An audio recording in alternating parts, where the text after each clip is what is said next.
अपनी सुपरमेसी है उसको तस्लीम करवाया है। सीओडी के बाद, चार्टर ऑफ डेमोक्रेसी के बाद आप देखें कि तकरीबन 18 साल बाद पाकिस्तान की सियासी क़यादत जो है पार्लियामेंट के हकूक के लिए, सिविलियन सुपरमेसी के लिए, पार्लियामेंट की सुपरमेसी के लिए यूनाइटेड हुई है। और इस तरमीम के लिए कोशिश ये की गई थी कि मतलब इसमें इतनी एफर्ट्स की जाए कि इसकी मंजूरी के बाद किसी भी शख्स के पास, पॉलिटिकल पार्टीज के पास, वकला तंजीमों के पास किसी भी किस्म की कोई गुंजाइश बाकी ना रहे कि वो किसी किस्म का प्रोटेस्ट और एहतजाज कर सके। देखें, इतलात ये थी कि उसी तरीके की वारदात डाली जा सकती है जिस तरीके की वारदात साकिब निसार के दौर में उस वक्त के 2/3 अक्सरियत रखने वाले वजीर आजम मियां मोहम्मद नवाज शरीफ के खिलाफ डाली गई थी। और इतलात ये भी है कि जो सीनियर तरीन जस्टिस है सैयद मंसूर अली शाह, उनके तहरीक इंसाफ से बाज़ाब्ता राब्ते थे और इस चीज की यकीन दहानी भी करवाई गई थी, आस उम्मीद भी दिलाई गई थी कि हम आपका मुकम्मल तौर पर ख्याल रखेंगे। तो गुजारिश ये है कि मुसलसल पिछले 2008 इफ्तिखार चौधरी से लेकर 2024 तक 18 साल या 16 साल मुसलसल पार्लियामेंट पर, वज़ीर आज़म पर, जमहूरियत पर और पार्लियामेंट पर जो तिलवार या जो हथौड़ा लटकता रहा, कल रात उसका जो है इख्तिताम हुआ है। तो गुजारिश ये है कि बिलावल भुट्टो जरदारी को बहुत बड़ा क्रेडिट जाता है, मौलाना फजलुर रहमान को बहुत बड़ा क्रेडिट जाता है, मियां मोहम्मद नवाज शरीफ ने जाती अमरा पूरी की पूरी क़यादत जिसमें सदर पाकिस्तान आसिफ अली जरदारी भी मौजूद थे, वाज़ेह हदायत दी थी कि जमहूरियत के पास, पार्लियामेंट के पास और सियासी कायदीन के पास इसके अलावा कोई ऑप्शन नहीं है कि इस तरमीम को हर सूरत किया जाए। और मियां मोहम्मद नवाज शरीफ ने यह भी हदायत दी थी वजीर आजम पाकिस्तान को कि हर सूरत आपने मौलाना फजलुर रहमान साहब को मुतमईन करना है, क्योंकि जो इस तरमीम की मंजूरी का रास्ता है वो मौलाना फजलुर रहमान साहब की रिहाइश गाह से होता हुआ पार्लियामेंट पहुंचना था। क्योंकि अगर मौलाना फजलुर रहमान सपोर्ट ना करते शायद तरमीम तो मंजूर हो जाती, लेकिन उसकी इस कदर क्रेडिबिलिटी ना होती और आज मुल्क में जितना आज का दिन जितना पुरसकून गुजरा है तो शायद इस कदर पुरसकून ना गुजरता। बहरहाल पाकिस्तान के लिए, जमहूरियत के लिए, सियासतदानों के लिए, सियासी क़यादत के लिए और बिलखसूस करोड़ों पाकिस्तानी जो इस किस्म के हवादस के बाद जो है, इस किस्म के सानिहात के बाद, इस तरह के शब खून मारे जाने के बाद उसके सबसे बड़ी कीमत जो है वो पाकिस्तानी कौम को अदा करनी पड़ती है। जब मुशर्रफ ने शब खून मारा था तो खुद कुछ धमाके मिले थे और जब साकिब निसार ने शब खून मारा था तो पाकिस्तान की मईशत तबाह बर्बाद हुई थी और पाकिस्तान जो है दुनिया में तनाव हो गया था और पाकिस्तानियों को इमरान खान जैसा फितना जो है वो तोहफे में मिला था। तो बहरहाल इट्स अ न्यू बिगिनिंग है और मेरा ख्याल है कि हुकूमत मजबूत हुई है, पाकिस्तान मजबूत हुआ है, जमहूरियत मजबूत हुई है, पार्लियामेंट मजबूत हुई है और पाकिस्तान के सरमायाकारों को लाउड एंड क्लियर मैसेज है कि आप जिस तरीके से चाहें सरमायाकारी करें, ये निजाम चलेगा और इस निजाम के खिलाफ जो जाएगा उसका अंजाम जो है वो मंसूर अली शाह जैसा हो, मुनीब अख्तर जैसा हो, वो जो है वो मुजाहिर अली नकवी जैसा हो, एजाजुल आसन जैसा हो। क्रेडिट गोज आल्सो काजी फाइज ईसा जिसने सुप्रीम कोर्ट को ऐसे नासूरों से पाक किया है और उसने पार्लियामेंट की सुपरमेसी को तस्लीम किया है और हमेशा उसने ये बात की है कि पाकिस्तान एक ही सूरत में आगे बढ़ सकता है, वो है आइन और कानून की किताब। और पार्लियामेंट सुप्रीम है, आइन और कानून साजी का हक रखती है और काजी फाइज ईसा पिछले 15 साल में सुप्रीम कोर्ट ऑफ पाकिस्तान का वो वाहिद चीफ जस्टिस या जज रहा है जिसने हमेशा जो है आइन और कानून के मुताबिक फैसले किए। तकरीबन हमारा 45-50 मिनट का प्रोग्राम होगा, हमें भी मौका दें, क्योंकि ज़ाहिर है डेफिनेटली इसमें बड़ी सारी चीज़ें क्लियर, एक सवाल में तो हम कर भी नहीं सकते। ये सारी चीज़ें अभी आएँगे। एक तो आप ज़रा अपना जियो न्यूज़ पीछे से बंद कर दें, हमारे प्रोड्यूसर साहब कह रहे हैं कि कहीं ये कोई इसकी वो ना हो जाए, कोई इसको मोनेटाइज़ेशन का ना हो जाए। एक तो ज़रा वो कीजिएगा, पीछे से अपना जो जियो न्यूज़ है उसको थोड़ा-सा उसकी स्क्रीन को देखिएगा, साइड चेंज कर लें या कुछ कीजिएगा। और दूसरा आपकी तरफ वापस आ रहे हैं। अरशद परवेज़ साहब, हारून साहब ने बहुत सारी बातें जो हैं वो हमारे पहले के सवाल के, क्योंकि ज़ाहिर है आगे जाके अभी इस पे बहुत बातें होनी है। लेकिन इसमें तो कोई शक नहीं है कि पार्लियामेंट की तो जीत है। लेकिन जो तहफ़्ज़ात हमें अदलिया से थे, जो वैसे तो ये जब से शुरू हुआ है तब से चलते आ रहे थे। लेकिन पिछले जो 2, 4, 5 चीफ जस्टिस साहबान गुज़रे हैं, इसको अगर आप इफ्तिखार चौधरी से शुरू कर लें तो मतलब रोल बहुत ज़्यादा हो गया था।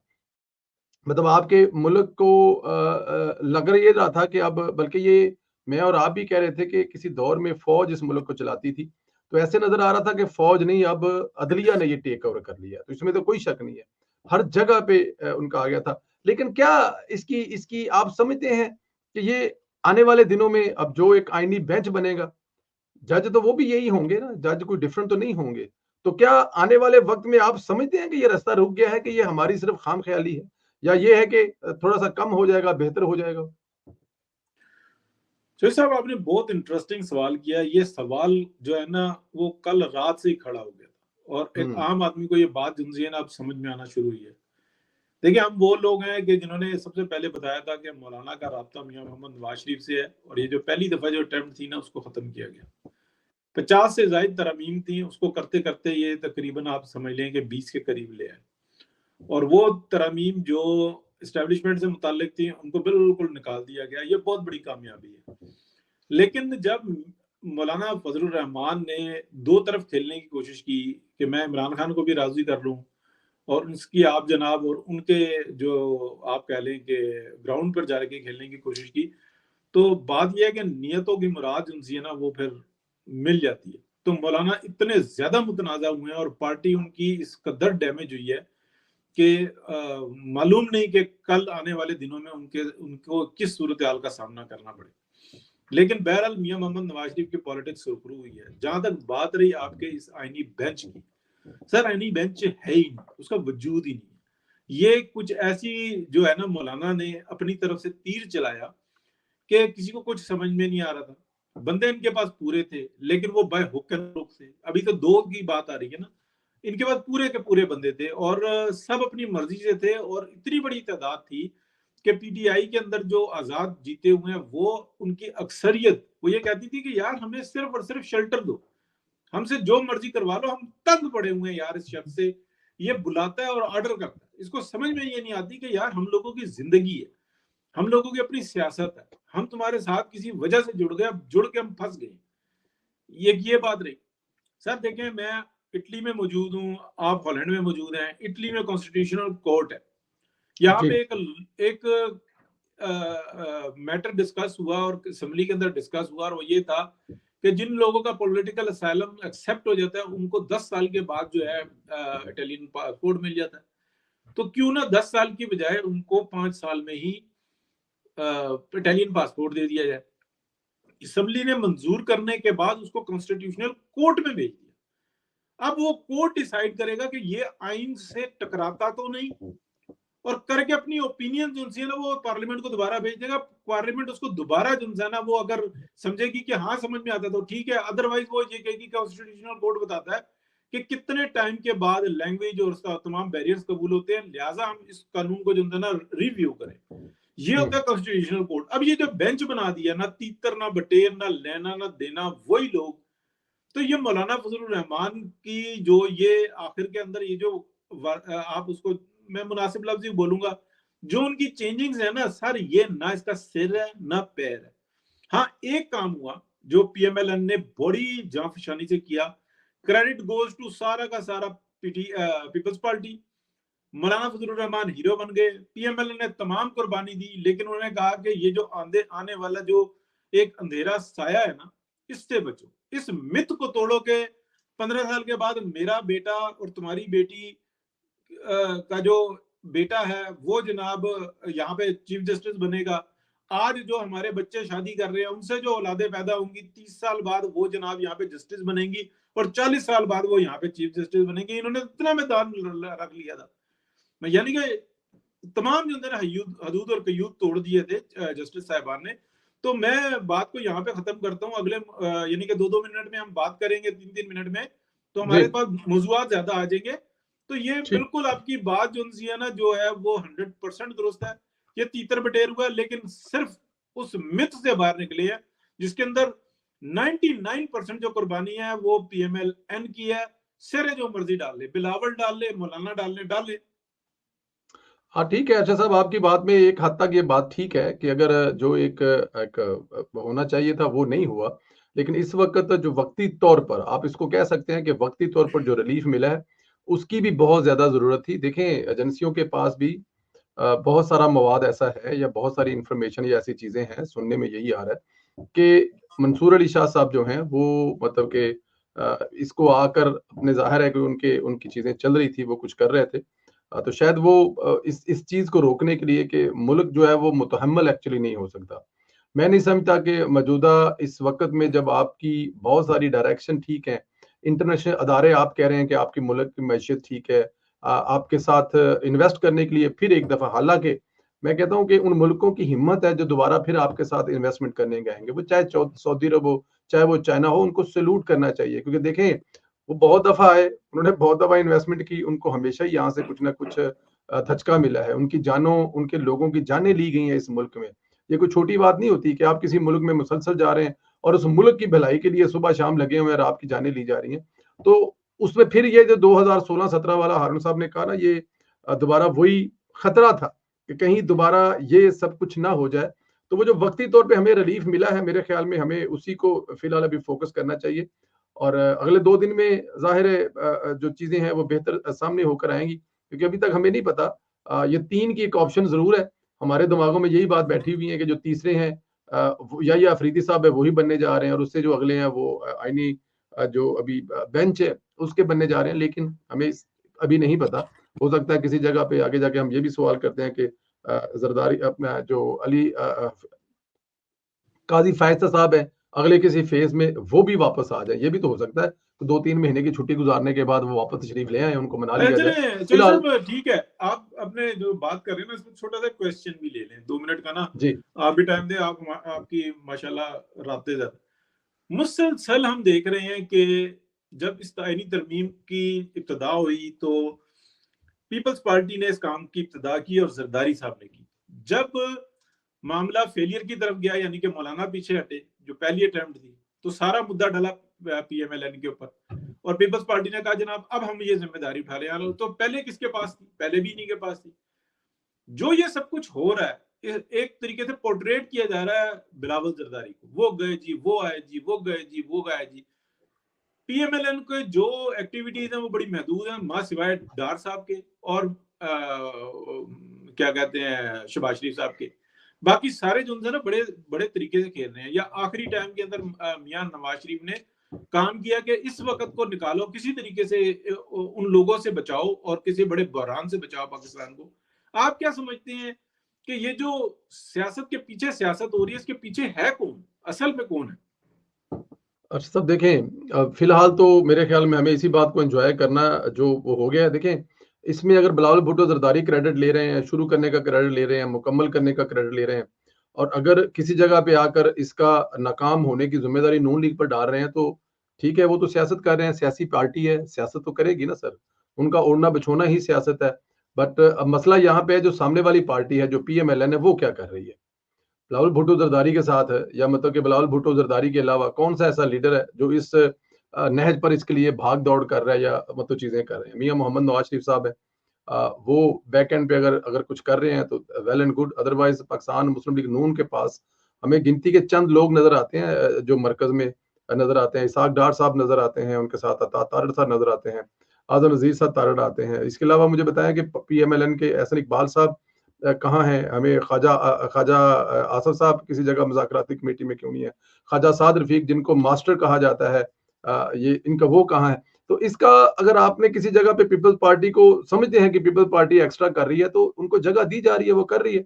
और सियासी पार्टी जो भी हो, जहां भी हो, जैसे भी हो, जिसको जितनी जगह मिलती है वहां पे वो जगह इस्तेमाल करता है। तो बिलावल भुट्टो जरदारी के बारे में जितनी पॉजिटिव बातें इस वक्त हो रही हैं और वो तारीख में लिखी भी जाएंगी कि सबसे ज्यादा क्रेडिट जो है वो ये बिलावल की मेहरबानी है कि वो मौलाना फजल रहमान साहब को दे रहे हैं। वो अपने आप को दे रहे हैं, सामने नवाज शरीफ बैठे हैं, शहबाज शरीफ बैठे हैं, या फिर कोई और बैठे हैं। अगर उनका क्रेडिट नहीं बनता तो शायद नहीं बनता होगा इसीलिए। लेकिन ये चीजें भी तो लेनी पड़ती है ना सर, क्रेडिट भी तो लेना है ना आपने। आप उतना करें कि आपको क्रेडिट मिले। तो पीछे कौन बैठ के कर रहा है? अब पीछे बैठ के करने वाला तो हमेशा एक ही होता है। अब भी अगर वही कर रहा है पीछे बैठ के, लेकिन पॉजिटिव चीज इसमें से हम फाइंड आउट कर सकते हैं वो ये है कि सारे अमल को जिस तरह एक जमहूरी मुल्क में एक पार्लियामेंट को करना चाहिए हुआ उस तरह है। बार बार गए हैं। हर वो चीज जिससे मुझे और आपको अभी भी इख्तिलाफ है मौलाना फजल रहमान की सियासत से, उन्होंने फिर भी उसको एडजस्ट किया है, क्योंकि मेरे ख्याल में यही हुस्न है। या तो आपके पास सीटें पूरी हों, और अगर आपके पास सीटें पूरी नहीं है तो फिर आप मतलब वो करें जो आपके इत्तेहादी कह रहे हैं। मौलाना फजल रहमान साहब का अच्छा दाव लगा है, बहुत खूबसूरत दाव लगा उनका। अब यहाँ पे एक और बहस भी है कि क्या सिर्फ मौलाना फजल रहमान साहब के साथ ही ज्यादती हुई हुकूमत बनने के बाद, या उससे पहले मौलाना फजल रहमान साहब ने कौन कौन सी ज्यादती की जो अब हुकूमत में नहीं है, और प्लस वो साथ लेकर नहीं बैठे हुए। तो ये भी तो एक सवाल है ना, क्यों मौलाना फजल रहमान साहब हुकूमत में नहीं है? ये एक लहदा बहस है, इस पर फिर भी किसी की जा सकती है। जी हारून साहब, अब जरा ये बताएं कि इसमें पाकिस्तान तहरीक इंसाफ आखिरी वक्तों में आकर, मौलाना साहब ने उनको क्रेडिट भी दिया है, उनके लोगों ने मुखालफत में वोट भी नहीं डाले, तो क्या पाकिस्तान तहरीक इंसाफ आप कहते हैं कि कुछ थोड़ा बहुत उन्होंने कुछ सीखने की कोशिश की है, मजबूर है एज अ जमात इमरान खान के अहकामात के मुताबिक, या फिर एंड पे आके उनके कुछ बस में नहीं चला तो ज्यादा बदमजगी नहीं हुई? इस पे अनम्यूट कर लीजिएगा हारून साहब।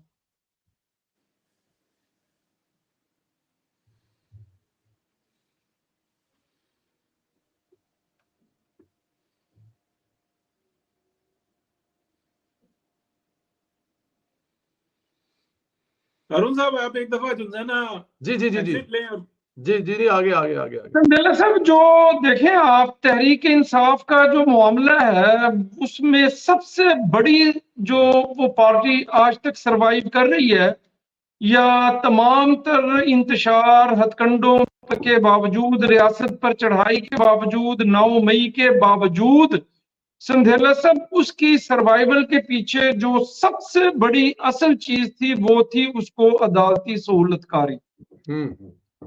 उस अदालती सहूलतकारी की वजह से इमरान खान जेल में बैठा हुआ ये दावा कर रहा था कि इलेक्शन का ऑडिट होगा और हम इक्तदार में आ जाएंगे। ये देखें, पहली तरमीम है, इसके बाद मुसलसल तरामीम जारी रहेंगी। और इस तरमीम की सबसे बड़ी जो खूबसूरती ये है कि इसने जो अदालती सहूलतकारी है जिसमें इमरान खान और उसकी पार्टी को अभी तक जिंदा रखा हुआ था, वो लाइफ लाइन संदेला सब काट दी गई है। जहां से उम्मीद और सपोर्ट, मतलब आप रियासत पे चढ़ाई करते हैं, अगले दिन आप बाहर आ जाते हैं, आप फेक प्रोपेगेंडा करते हैं, पूरे के पूरे पंजाब को, मुल्क को हिला के रख देते हैं, और उस यूट्यूबर की या टिकटॉकर की अगले दिन बगैर किसी पेशी के, पहली ही पेशी पे जो है उसकी संदेला सब बेल हो जाती है। तो बात यह है कि इस सिस्टम को बचाने के लिए, फितने की गर्दन को मरोड़ने के लिए, या उसकी सियासी जान निकालने के लिए संदेला साहब इस लाइन को काटना जो है वो बहुत जरूरी था। और गुज़िश्ता रात जो तरमीम हुई है उससे लाइन कट गई है सर। और पूरे पाकिस्तान के रियासती इदारों को ये मैसेज गया है कि पार्लियामेंट सुप्रीम है। देखिए, जजेस खुद जजेस को लगा रहे हैं, खुद जजेस को निकाल रहे हैं, खुद आप जिसको चाहते हैं हाई कोर्ट का जज लगा देते हैं, जिसको चाहते हैं हाई कोर्ट से सुप्रीम कोर्ट ले आते हैं। तो बात यह है कि जजेस को जजेस लगाने का जो इख्तियार उनके पास था, वो इख्तियार पार्लियामेंट ने कल वापस ले लिया है सर। और यही तहरीक इंसाफ की पॉलिटिकल डेथ हो गई है संदेला साहब गुज़िश्ता रात। आज उनके सोशल मीडिया पर हारून साहब आपसे जरा कोट शॉर्ट करके, ताकि 2-4 चीजें और भी हैं, जरा ये बताएं कि ये ये वक्ती तौर पर जो हुआ है, फिर क्या पाकिस्तान तहरीके इंसाफ के जो अदलिया की तरफ से मिल रही थी उसकी वजह से हुआ है, या इसकी कोई तारीख भी है कि ये चीजें जरूरी थी, या फिर आज क्योंकि इमरान खान को मुसलसल सहूलतकारी आ रही है उसको रोकने के लिए वक्ती तौर पर ये किया है? देखिए सर, सियासी जमातों ने अदलिया को बहाल करवाया था और मियां मोहम्मद नवाज शरीफ का और पीएमएलएन का उसमें बुनियादी किरदार था। उसके बाद अदलिया की जो एक शक्ल सूरत जो उभर के सामने आई वो एक डिक्टेटर की थी सर। वो एक मतलब अदलिया हमारी जो है ना बदमाश हो गई थी। यूसुफ रजा गिलानी को खत ना लिखने पर आपने घर भेज दिया, फिर आपने मियां मोहम्मद नवाज शरीफ को घर भेज दिया, फिर आपने इमरान खान को सादिक और अमीन करार दे दिया, और फिर आपने संदेला साहब इसका जो टर्निंग पॉइंट था ना, जो स्पार्किंग पॉइंट था, जो वो 8 जजिस का अक्सरियती फैसला था, वो इस कदर खौफनाक था। और सुप्रीम कोर्ट ने संदेला साहब अपने तफसीली फैसले में लिखा कि सुप्रीम कोर्ट ये इख्तियार रखती है कि अगर कोई बंदा उससे कोई पार्टी कोई चीज ना भी मांगे तो वो उसको दे सकती है सर। तो यहां से इस फैसले से, इस फैसले की पहली वजाहत के बाद मतलब कोई जजों का इजलास नहीं हुआ, कोई उसका नोटिस नहीं जारी हुआ, किसी किस्म की कोई समाअत नहीं हुई, और आपने सुप्रीम कोर्ट की वेबसाइट पे अपलोड कर दिया है कि ये इसकी वजाहत है। और उन वजाहतों का जो संधेला साहब अभी जो आखिरी वजाहत की आप टाइमिंग देखें कि ऐसे महसूस होता था कि शहबाज शरीफ रात को वजीर आजम होंगे और सुबह उठेंगे तो यहाँ पे इमरान खान को जेल से निकाल के सुप्रीम कोर्ट जो है वो वजीर आजम की कुर्सी पे बिठा देगी और ये अनाउंस कर देगी कि 2024 का जो इलेक्शन था उसकी फातेह तहरीक इंसाफ थी, ना कि पीएमएलएन या पीपल्स पार्टी। तो जब आप अपनी लाइन को इस खौफनाक हद तक क्रॉस करते हैं कि के पूरे सिस्टम की जड़ों को आप हिला दें, तो फिर यही रिएक्ट करना पड़ता है जो पार्लियामेंट ने सिर्फ और सिर्फ 1 माह की एफर्ट्स के बाद किया है। संदेला साहब बिल्कुल ठीक है, गुंजाइश नहीं छोड़ी किसी किस्म की। सही कह रहे हैं, बिल्कुल ठीक कह रहे हैं। अर्शद परवेज साहब, एक बहुत बड़ा शोर था, लोगों को रोका है, लोगों को अगवा किया है। कल अगर आप लोगों ने उमर अयूब की तकरीर सुनी हो, हारून साहब ने सुनी होगी, आई डोंट नो अर्शद साहब अगर आप काम पर थे या आपने सुनी है, उसमें उन्होंने कहा जी कि हमारे लोगों को पकड़ा है, उनके नाखून तक निकाले गए हैं, उनकी जो छाती का गोश्त है, उनकी जो छाती का वो है उसको उखाड़ा गया है और वीडियो कॉल पर उनकी वालदा को दिखाया गया। इस कदर जुल्म किया गया उनके लोगों पर, जिन जो वोट देने आ रहे थे, चाहे वो सेनेट के हैं या फिर वो है। लेकिन हम दूसरा देखते हैं कि पाकिस्तान इस वक्त जो इत्तेहाद है, हुकूमत है, सेनेट में उन्होंने एक भी वोट पाकिस्तान तहरीक इंसाफ का या किसी दूसरी जमात का ऐसा नहीं है जिसमें आगे जाकर आपको किसी पार्टी को छोड़ना पड़े। अख्तर मैंगल साहब है वो ड्रामे कर रहे हैं क्योंकि उन्होंने इससे पहले को अपनी पार्टी को इशू ही नहीं किया, नोटिस ही नहीं किया कि आप लोगों ने वोट देने हैं कि नहीं देने। पाकिस्तान तहरीक इंसाफ ने किया था, लिखा बकायदा कि जो वोट देगा वो पार्टी का मेंबर नहीं रहेगा, उसके खिलाफ कार्रवाई होगी। लेकिन अख्तर मैंगल साहब ने ऐसा कुछ भी नहीं किया, उनके 2 लोगों ने वोट दिए हैं। तो अगर देखा जाए तो सेनेट में तो कोई ऐसी हैपन ही नहीं हुई कि पाकिस्तान तहरीक इंसाफ। फिर एक शोर था कि लोगों को बांधा हुआ है और वो पाकिस्तान तहरीक इंसाफ के एमएनए है, पाकिस्तान तहरीक इंसाफ के एमएनए, लेकिन वो पाकिस्तान तहरीक इंसाफ के एमएनए नहीं, वो आजाद है। अब जो ज़ेब खान साहब है जिनके भाई वो कत्ल हुए और वो उनको पाकिस्तान तहरीक इंसाफ ने अपना टिकट नहीं दिया था, वो आजाद लड़े, अपने भाई के कत्ल होने के बाद आजाद जीते, लेकिन उनको भी क्लेम कर रही है पाकिस्तान तहरीक इंसाफ। तो इस अमल को कैसे कहते हैं कि पाकिस्तान तहरीक इंसाफ या किसी दूसरी जमात के लोगों को मारा पीटा उठाया, एजेंसियों वाला दोबारा अमल नहीं दोहराया गया। आजाद अरकान थे, उनसे आपकी बात हुई, उनसे कोई आपकी बार्गेनिंग हुई होगी, उनको कोई आपने वजारत का लालच दिया होगा, उनको आपने कोई अपने जो हल्का है वहां पर काम करवाने का, जाहिर है ऐसे तो वो नहीं आए होंगे ना, आजाद है, आजाद को तो हमेशा जो फायदा मिलता जाते हैं। तो आप इस पूरे अमल को कैसे देखते हैं कि पाकिस्तान तहरीक इंसाफ के या सुन्नी इत्तेहाद के किसी ऑफिशियल मेंबर को नहीं तोड़ा गया और कोई ऐसी चीज नहीं, और ये इल्जामात लग रहे हैं हुकूमत पर, ये किस हद तक सच है कि इन्होंने तशद्दुद किया? तशद्दुद वाली तो 100% बात झूठ है।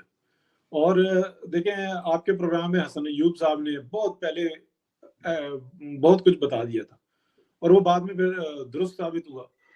उन्होंने तो ये भी बता दिया था कि मौलाना की अपनी पार्टी भी जो है ना वो इस वक्त में बहुत और अंदाज से सोच रही है। गो के मौलाना के जो है 5 सेनेटर्स हैं, 8 जो है ना एमएनएज हैं, लेकिन इसके बावजूद जो उनकी असल पार्टी है वो तो इक़्तिदार से बाहर है, लेकिन वो पार्टी तो है। वो तमाम जो है ना ये वो लोग सोच